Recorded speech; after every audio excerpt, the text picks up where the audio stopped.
Hai, Assalamualaikum. Nama saya Muhammad Farhan bin Ahmad. Metrik saya B1324-10074. Nama saya Muhammad Ifah Hazim bin Muhammad Dalillah.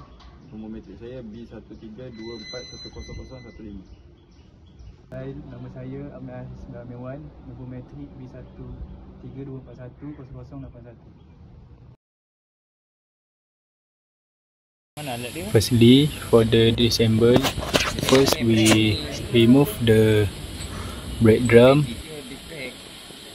Yang ni kau buka ni handbrake.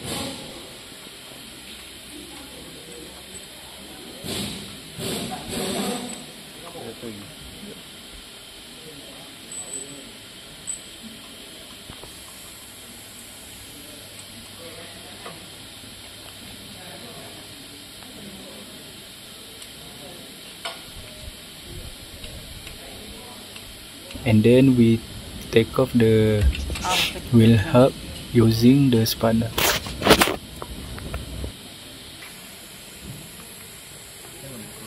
Next, we use the screwdriver to remove all the return spring in the brake drum shoe.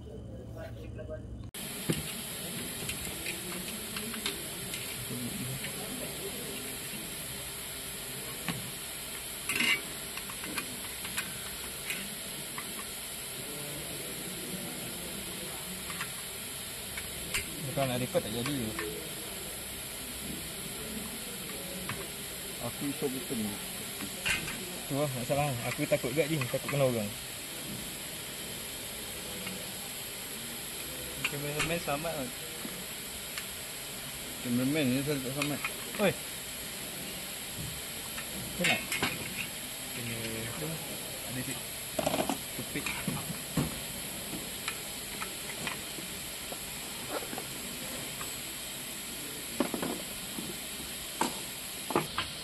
Sampai ni.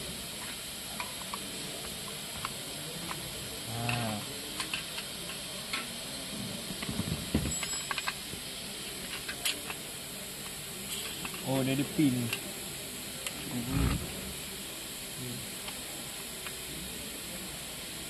Apa lain?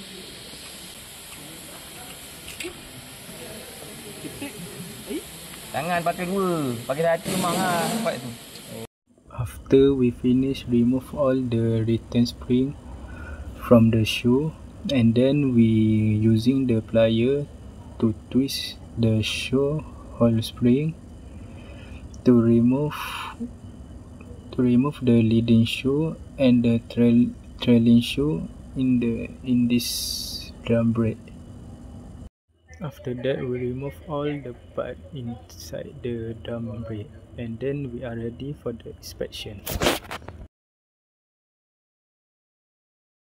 Firstly, for the inspection, first we measure the brake lining thickness using vernier caliper. Tadi juga nak ambil gambar video, tak tahu lah.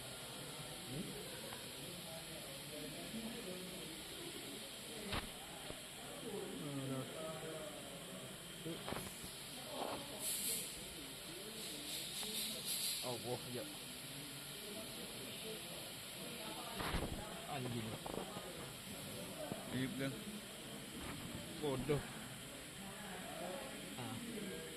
Dah. Sebelah lagi. Tak dalam. Tak nampak kan?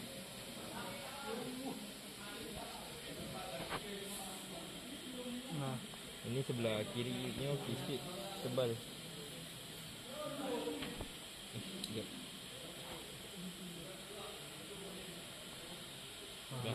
Dah, session. So sini habis. Sekejap. Next, for the second inspection, we measure the brake drum inside diameter. We take all 4 reading for this drum brake inspection. Sekejap, aku nak ambil dia nilai ke? Apa? 16. Dah. Ambil. Ini tak apa. Kena tu. Pakai benda lah. Dah. Dah. Lepas tu ukur ni surface dia kan. Haa. Surface ni guna tangan, lepas tu guna lining. Ya. Ni. And then we rotate the shoe inside the drum brake to check whether the surface is flat or uneven, so that we can know the shoe is in good condition or need to be replaced.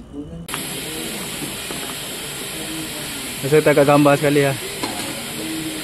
Lastly, it is all the part that we inspection during the lab test inspection.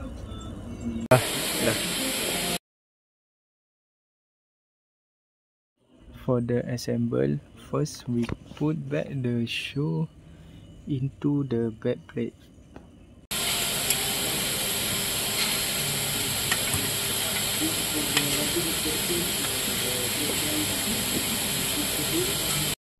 Then we put the lock pin into the hole to make sure the spring of the shoe hole spring can be fit into the back plate of this drum brake. Pakai tu ni sini. Tak. Pakai jalan. Tak lu. Terima kasih. Aku ada video kau tuan. Tak ingat. Ya, kita ambil video dia. Ya.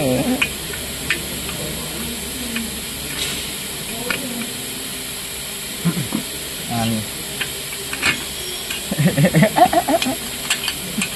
Yalah. Aku pula kena cek lubang. Salah ni masuk lubang ni. Ni kau letak je lah. Dah. Lagi dah. Janggut lah weh, janggut lah. Janggut. Dah masuk? Dah, okey. Ni? Letak ah. Letak ah. Baring saya tadi. Ya, aku tahan. Baring ni. Tadi dia pegang dulu. Macam ni. Aduh. Macam ni? Dia kau kena ketatkan belakang tu untuk ketatkan. Nak pegang dia dengan mana?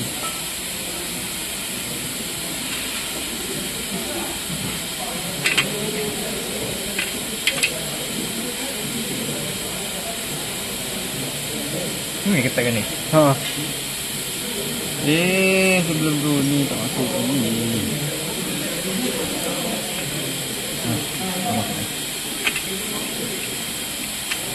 Tolak. 6.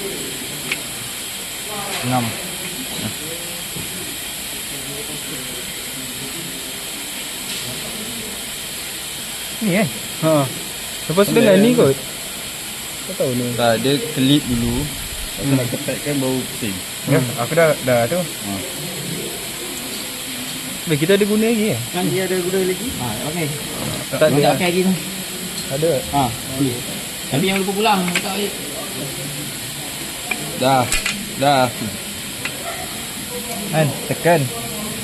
Mana dia bunyi ni? Asal tak kelip kan ni? Boleh lah. Kan ni korang. Dah. Kalau kat abah tu kena. Tak habis tu. Pusing habis. Dah. Lagi. Itu dulu. Dah, okey. So, After we lock the shoe hole spring for both shoe, and then we put back the parking lever inside the shoe. Senang kan? Sebab dia ambil. Kalau break yang betul susah kan ni. saya nak tolak balik. Pandai lah tu. Alamak, loose pula. Boleh. Kau ready jari kau je. Okey, senang. Mantap. Pastinya. Dia pasal kau. Ini yang masalah. Kena tolak sikit lah. Lagi kecil ni. Tadi kat mana? Kenapa? Kenapa? Tahu tu pasal dia bubur mana? Ha? Aku tak tahu.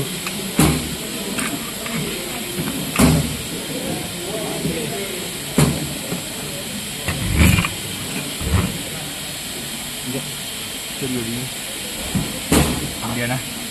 Inilah. After we put the shoe in the right position, and then we put back the all return spring inside the shoe.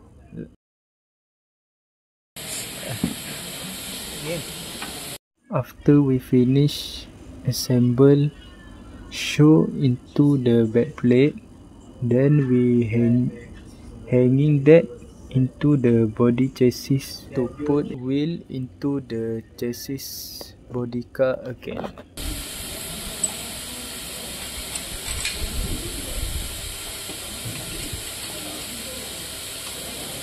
Dia mati ke macam mana? Macam mana dia mati je? Mati apa? Dah ni. Kira dah ni. Ha? Kira dah ke? Dah? Masuk dah? Yang panjang?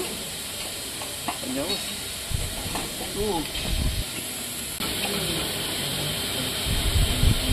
Lembut tu tu.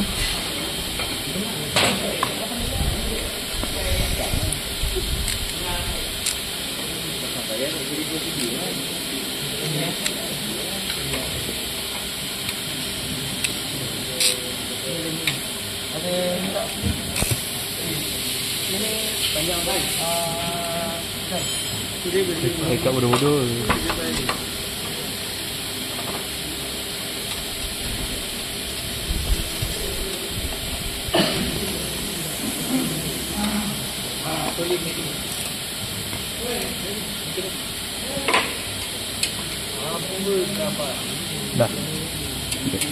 Dah. Dah boleh. Dah boleh lepas. Apa? Kaliper. Pasang ni dulu kan. Jatuh dulu kan.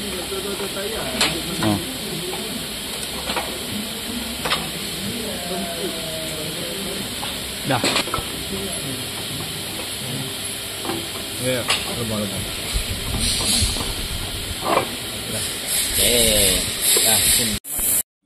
Lastly, we put back the tire again using the air gun, so that we are finished for this drum brake lap.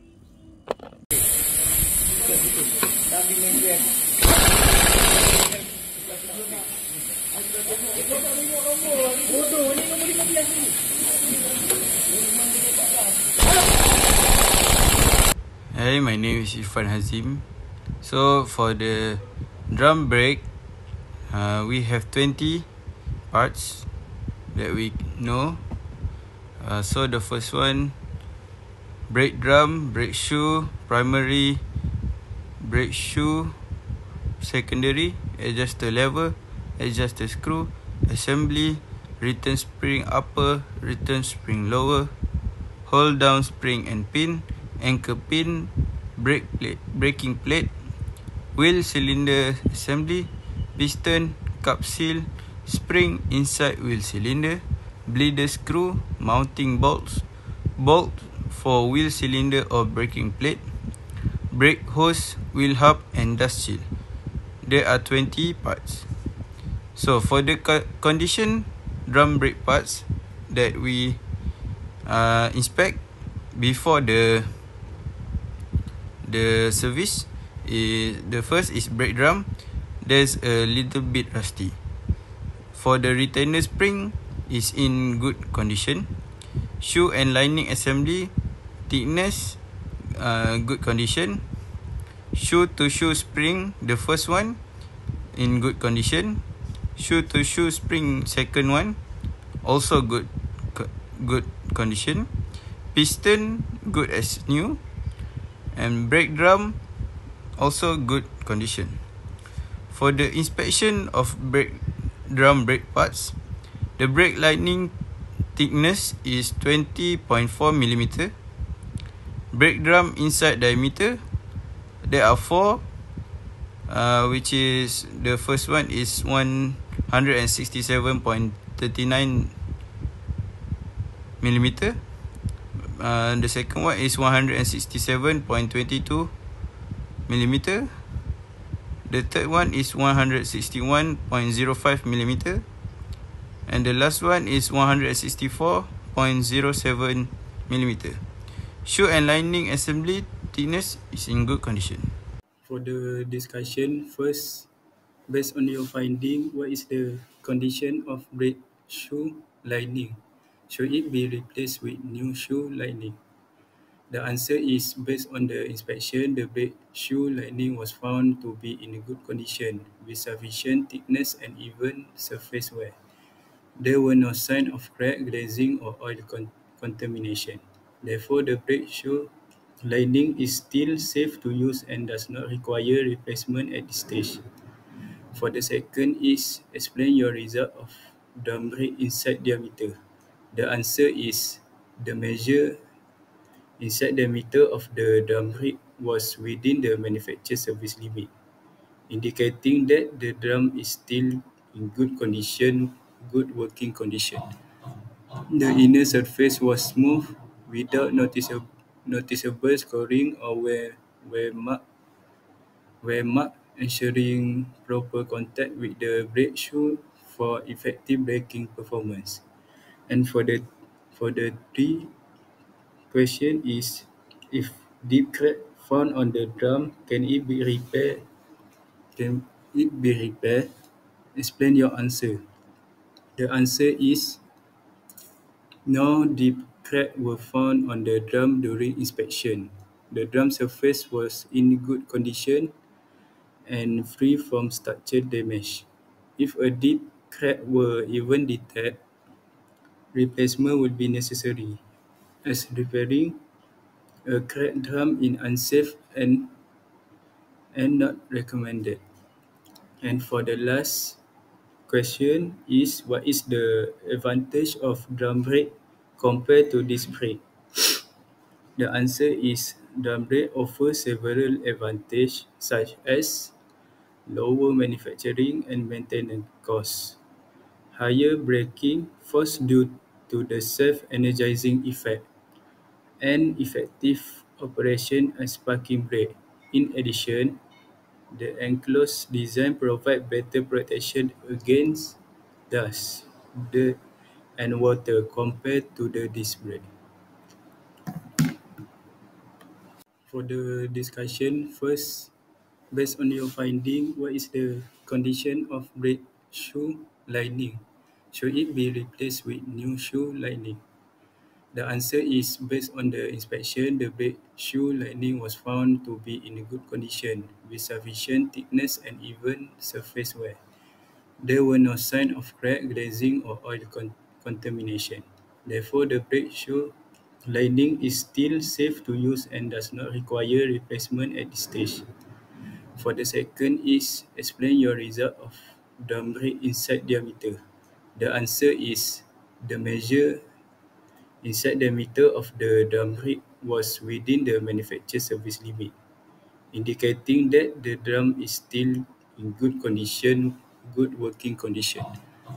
The inner surface was smooth without noticeable scoring or wear mark, ensuring proper contact with the brake shoe for effective braking performance. And for the three question is, if deep crack found on the drum, can it be repaired? Explain your answer.